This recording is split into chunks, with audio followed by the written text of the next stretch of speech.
Files end. பகல் முழுக்க வேலை அதிகமாக இருக்கும். ஹஸ்பண்ட் ஆஃபீஸ்க்கு அனுப்பணும், பையனை காலேஜுக்கு அனுப்பணும். இதுக்கு இடையில பார்த்தீங்கன்னாக்கா எனக்கு அந்த பைல்ஸ் பிரச்சனை வேற, வலியும் வேதனையும் அந்த எரிச்சலும் அப்புறம் மோஷன் போகலாம் வர அந்த ப்ளீடிங்கும் அதுக்கு காரணம் பைல்ஸ் எண்ட். உங்க மூல நோயை குணப்படுத்தக்கூடிய ஒரே மருந்து நம்ம பைல்ஸ் எண்ட் மட்டும்தான். இந்த பிரச்சனை எனக்கு மட்டும் இல்லை, எங்கள் ஃபேமிலியில் எங்கள் ஹஸ்பண்டுக்கும் இருந்துச்சு.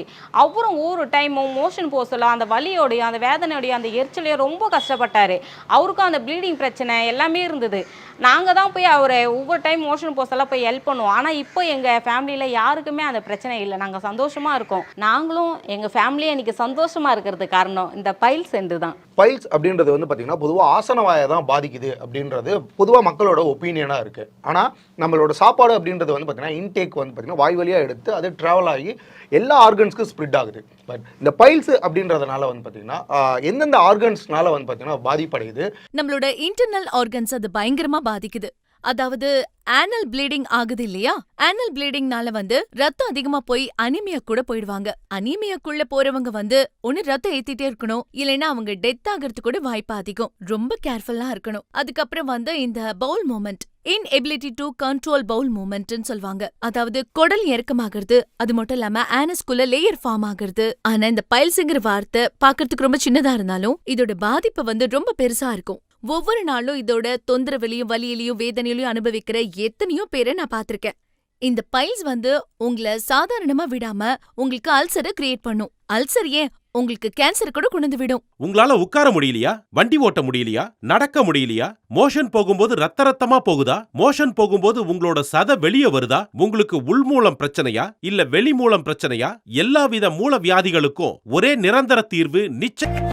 காலையில 9 மணில இருந்து நைட்டு 9 மணி வரைக்கும் என் வேலை உட்காந்துக்கிட்டே பார்க்குற வேலை.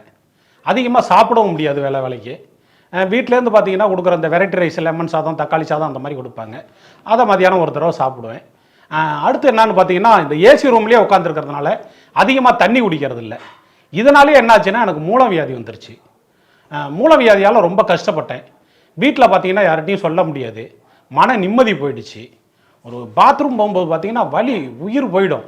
இரத்த கசிவு, சீலு, ரொம்ப கஷ்டப்பட்டு ஒரு நரக வேதனையை அனுபவிச்சுக்கிட்டு இருந்தேன். இதை பார்த்தீங்கன்னா நான் வெளியிலையும் சொல்ல முடியல. ஏன் என் கட்டின ஒய்ஃபுக்கிட்ட கூட இந்த விஷயத்த சொல்ல முடியல. நண்பர்கள்கிட்ட சொன்னால் அவங்க ஏதாவது நம்மளை கிண்டல் பண்ணிடுவாங்களோ அப்படின்னு பயந்தேன். ரொம்ப வலி அதிகமாயிருச்சு. சரி இதுக்கு என்ன தான் பண்ணுறது அப்படின்ட்டு அப்புறமா ஒரு ஆஸ்பத்திரிக்கு போனேன். ஆஸ்பத்திரியில் போய் செக் பண்ணும்போது மூலவியாதி இருக்கிறது கன்ஃபார்ம் ஆச்சு. அப்போ டாக்டர் என்ன சொன்னாங்கன்னா ஒரு 3 லட்சம் செலவாகுங்க, ஆப்ரேஷன் பண்ணிடலாம் அப்படின்னாங்க. நான் என்னடா அது நம்ம வாங்குகிற சம்பளத்துக்கு எப்படி 3 லட்சம் 4 லட்சம் செலவு பண்ணுறது அப்படின்னு யோசித்தேன். மோசனே போகாது, 3 நாளைக்கு ஒரு தடவை தான் போகும். அப்படி இருந்தும் அந்த இடத்துல வலி, அரிப்பு, எரிச்சல் அதெல்லாம் இருக்கும். டிவியில் அந்த ஃபைல்ஸ் எண்ட் விளம்பரத்தை பார்த்தேன். ஓஹோ இது என்ன அந்த மருந்து வாங்கி சாப்பிட்டு பார்க்கலாமா அப்படின்ட்டு சரி ஆஸ்பத்திரிக்கு 3 லட்சம் 4 லட்சம் செலவு பண்ண போகிறோம்ல, இந்த மருந்தை ஒரு தடவை வாங்கி சாப்பிடுவோம் எப்படி இருக்குது அப்படின்னு யோசித்தேன். அப்புறமா தான் அந்த மருந்தை வாங்கினேன். வாங்கி சாப்பிட்ட பிறகு பார்த்தீங்கன்னா அந்த வலி கொஞ்சம் கொஞ்சமாக குறைஞ்சிருச்சு. இந்த பெயினே இல்லை. பாத்ரூம் தான் எனக்கு ஃபைல்ஸ் இருந்தது, ரொம்ப வேதனைப்பட்டுக்கிட்டு இருந்தேன். அதுக்கு பிறகு தான் அந்த மருந்தை வாங்கி யூஸ் பண்ணேன். இப்போ எனக்கு சுத்தமாக சரியாயிருச்சு. நீங்களும் ட்ரை பண்ணி பாருங்கள், நான் சொல்கிறது உண்மைன்னு புரியும்.